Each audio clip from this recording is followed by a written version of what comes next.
Halo anak-anak, kembali lagi di video pembelajaran ekonomi kelas 10. Nah, saat ini kita akan membahas mengenai barang dan jasa sebagai alat pemenuhan kebutuhan dan terbagi menjadi dua. Yang pertama adalah jenis barang, yang kedua adalah kegunaan suatu barang. Nah, kita akan membahas secara perlahan-lahan. Oke, terus simak videonya. Yang pertama adalah jenis barang, terbagi menjadi beberapa bagian juga. Yang pertama adalah berdasarkan cara memperoleh, dibagi menjadi dua, yaitu barang ekonomis. Nah, yang kedua adalah barang non ekonomis. Nah, barang ekonomis adalah barang yang didapatkan dengan melakukan pengorbanan atau harus mengorbankan sesuatu untuk memperoleh barang tersebut. Dan barang ekonomis adalah barang yang tidak memerlukan pengorbanan untuk dapat memperoleh barang tersebut. Contoh, apakah kalian pernah pergi berbelanja di pasar, di mall, pusat perbelanjaan yang lain? Tentunya masing-masing dari kalian pernah. Ketika kalian ke sana, pasti kalian akan melihat banyak sekali barang yang tersedia di sana. Ketika mata kalian tertuju pada sepatu, baju atau celana, maka kalian akan berusaha untuk mendapatkan barang tersebut. Gimana caranya? Dengan mengeluarkan uang dan membeli barang tersebut. Ketika kalian menerima barang tersebut, maka ada sesuatu yang dikorbankan. Apa? Tentunya yang dikorbankan adalah uang kalian. Kalian mengorbankan uang kalian untuk mendapatkan barang tersebut. Contohnya seperti itu yang barang ekonomis. Bukan cuma uang, sebenarnya bisa hal-hal lain juga yang bisa kalian korbankan untuk mendapatkan barang tersebut. Contoh lainnya, kalian bekerja sebagai tukang dalam membangun rumah atau guru bangunan. Nah, di situ kalian akan mengorbankan tenaga kalian, waktu kalian untuk memperoleh upah atau gaji. Contohnya seperti itu. Contoh yang kedua adalah barang non ekonomis yang kita tidak butuh pengorbanan apa-apa nih. Kita bisa menikmati kok hal tersebut. Contohnya adalah sinar matahari, udara, air bersih. Itu adalah hal-hal yang bisa kalian nikmati tanpa mengorbankan sesuatu. Yang kedua, berdasarkan kepentingan dibagi menjadi 4. Yang pertama adalah barang inferior. Barang inferior adalah barang di mana akan dikurangi pemakaiannya jika pendapatan kita bertambah. Jadi seiring dengan bertambahnya pendapatan kita, maka pemakaian akan barang tersebut semakin berkurang. Contohnya saja nih, barang bekas, sandal jepit, atau barang-barang murahan yang lain, atau barang KW dan sebagainya. Jika kita nggak ada uang, kita akan pasti membeli. Contoh, kita ingin HP nih, saya nggak punya uang, berarti yang akan saya beli adalah HP bekas dan sebagainya. Jika saya sudah punya uang banyak, saya akan membeli HP yang baru, bukan HP bekas. Aduh, saya nggak ada uang nih, saya akan membeli sandal jepit aja lah, pakai untuk keluar. Kalau saya punya uang, saya akan membeli sandal yang mahal sekalipun saya pakai ke luar. Jadi contoh barang inferior. Yang kedua adalah barang esensial. Ini adalah barang yang diperlukan untuk memenuhi kebutuhan kita sehari-hari. Dan permintaan akan barang ini tidak terlalu signifikan juga, tergantung dengan pendapatan kalian. Contohnya adalah beras, minyak, gula, bensin, dan sebagainya. Yang ketiga adalah barang normal.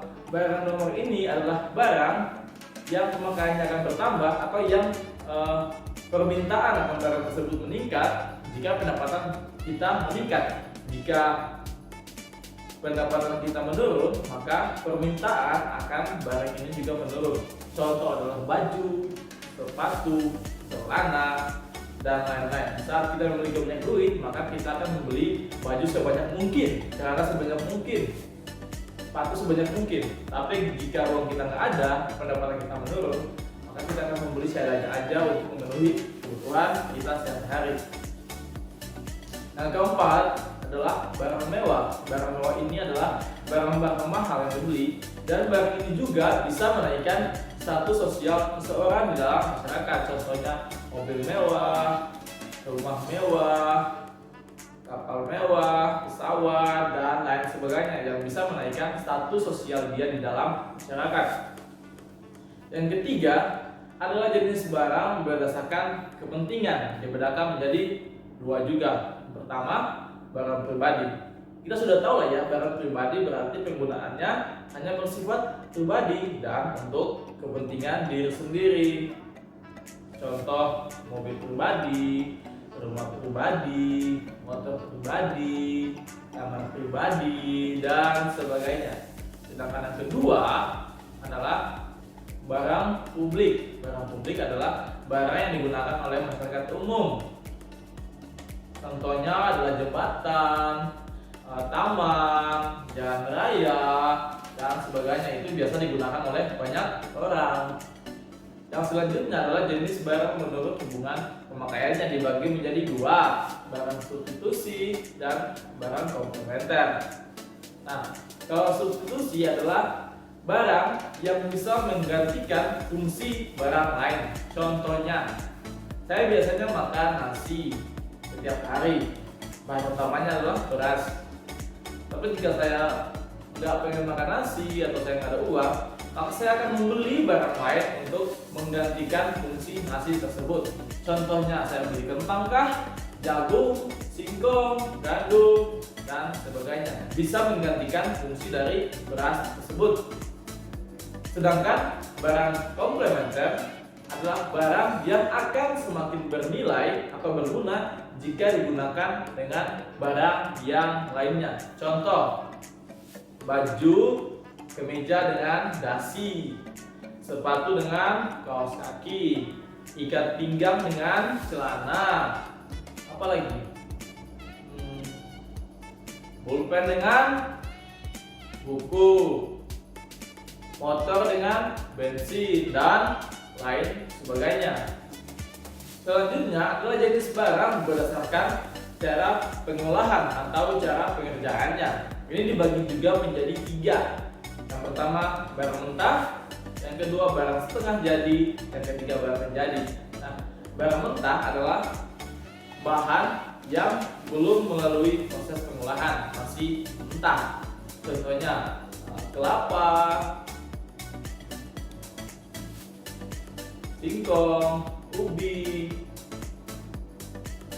pohon yang tebang yang menjadi kayu, dan lain sebagainya. Sedangkan barang setengah jadi adalah barang yang sudah melalui proses pengolahan tertentu tapi belum siap digunakan. Contohnya adalah benang atau kain yang bisa digunakan untuk membuat baju. Atau kalau kalian tahu yang namanya kopra. Kopra adalah kelapa yang sudah dijemur dan sudah hitam atau sudah matang. Ya, pokoknya itulah, dan siap untuk dijual. Nah, kopra itu masih melalui pengolahan lagi. Dan ada juga tepung beras. Tepung beras itu berasal dari beras yang sudah diolah menjadi tepung. Tepung apakah siap untuk dimakan? Enggak, itu masih akan diolah lagi. Itu yang dinamakan dengan barang setengah jadi. Sedangkan kalau barang jadi adalah barang yang sudah diolah dan siap untuk digunakan. Contohnya baju, celana, sepatu, tas, dan lain sebagainya. Yang selanjutnya yaitu jenis barang berdasarkan bentuk, fisik, dan sifat, dibagi menjadi dua, barang tetap dan barang bergerak. Barang tetap ini adalah barang yang bersifat lama dan memerlukan jangka waktu yang lama atau penggunaannya bersifat lama. Contohnya tanah, gedung, mesin, dan lain sebagainya. Sedangkan barang bergerak adalah barang yang tidak bersifat tetap dan pemakaiannya biasanya dalam jangka waktu yang pendek atau relatif cepat. Contohnya adalah buah, sayur, BBM, pensil, buku, dan lain sebagainya, alat-alat kantor, Nah, itu biasanya pemakaiannya itu bersifat cepat, tidak tahan lama. Nah, selanjutnya kita akan membahas mengenai kegunaan suatu barang. Menurut A.J. Meyer, gunakan suatu barang dapat dibedakan menjadi 4. Yang pertama adalah kegunaan bentuk, yang kedua kegunaan waktu, yang ketiga kegunaan tempat, yang keempat kegunaan milik. Yang pertama adalah kegunaan bentuk. Kegunaan bentuk adalah kegunaan yang muncul ketika diubah bentuk barangnya. Contoh, kayu biasa berguna nggak? Nggak terlalu. Paku biasa aja. Lem ya lumayan, dan sebagainya. Jika diubah hal itu menjadi meja, klep, maka nilainya akan lebih berharga. Itu adalah kegunaan bentuk. Yang selanjutnya adalah kegunaan tempat.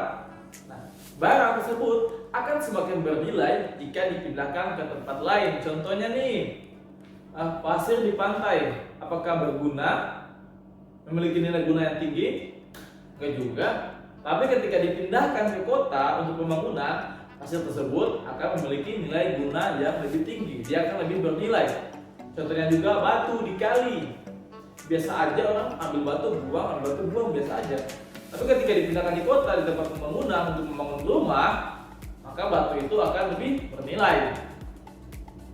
Yang selanjutnya adalah kegunaan waktu. Jadi barang tersebut akan semakin bernilai, akan berguna jika digunakan tepat pada waktunya. Contohnya adalah yang paling sederhana adalah tabungan kita.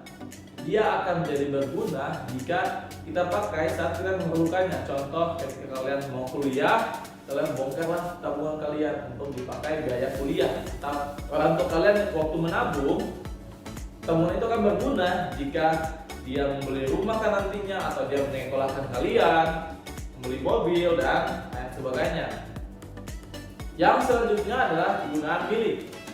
Kegunaan milik ini adalah kegunaan satu barang yang muncul setelah barang tersebut dimiliki. Contohnya adalah laptop, HP.